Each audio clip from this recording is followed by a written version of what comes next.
தமிழக வெற்றிக் கழகம் அப்படின்ற தளபதி விஜய் அவர்களுடைய அரசியல் கட்சி ஆரம்பத்துல இருந்து தற்போது வரைக்குமே பட சுறுசுறுப்பாக செயல்பட்டு கொண்டிருக்காரு விஜய் அவர்கள். என்னதான் சினிமா படப்பிடிப்புகள் இருந்தாலுமே அதிக நேரம் பாத்தீங்கன்னா அரசியலுக்காக தான் அவர் செலவிடுறாரு. படப்பிடிப்புல கிட்டத்தட்ட 3 அல்லது 4 மாதங்கள் தான் இருந்திருப்பாரு. பரபரப்பாக படப்பிடிப்பை முடித்துவிட்டு அரசியல் பக்கம் முழுமையாக திரும்பிட்டாரு. இனி சினிமா படங்கள்ல நடிக்க போவதில்ல, முழுமையாகவே அரசியல் மட்டும்தான் அப்படின்ற அறிவிப்பையுமே வெளியிட்டிருந்தாரு. இந்த நிலையில பாத்தீங்கன்னா 2026 தமிழக சட்டமன்ற தேர்தல் தான் தளபதி விஜய் அவர்களுடைய ஒரே நோக்கு அப்படின்னே சொல்லலாம். அதற்காக தற்போது அதிரடியாக களமிறங்கியும் இருக்காரு. மேலும் பாத்தீங்கன்னா தாவேக கட்சி தொடர்ச்சியாக தமிழகத்துல உள்ள பல ஊர்கள்ல பிரச்சாரமுமே பண்ணிட்டு இருக்காங்க. அந்த வகையில பாத்தீங்கன்னா கடைசியாக நாகை மாவட்டத்துல தாவேக கட்சி பிரச்சாரம் பண்ணாங்க. அதனடுத்து தற்போது நாமக்கல்ல இன்று பிரச்சாரம் நடைபெற உள்ளதா. வாரத்துல சனி அல்லது ஞாயிறு ஆகிய தேதிகளை குறிவைத்து தளபதி விஜய் அவர்கள் தமிழகத்துல உள்ள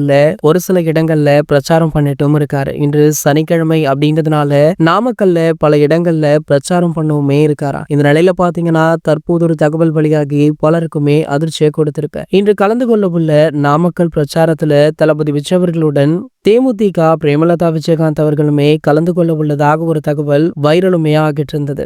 இந்த தகவல் உறுதியான தகவல் இல்ல அப்படின்னாலுமே கிட்டத்தட்ட இது உண்மையாக இருக்க வாய்ப்பு இருப்பதாக சொல்லப்படுது. காரணம் என்ன அப்படின்னு பாத்தீங்கன்னா ஒரு சில மாதங்களாகவே தேமுதிகவும் தாவேக கட்சியுமே கூட்டணி அமைக்க போவதாக ஒரு பேச்சு இருந்துட்டு இருந்தது. இது போன்ற செய்திகளை பற்றி நீங்க உடனே தெரிஞ்சுக்க நம்மளுடைய சேனலை மறக்காம சப்ஸ்கிரைப் பண்ணிக்கோங்க.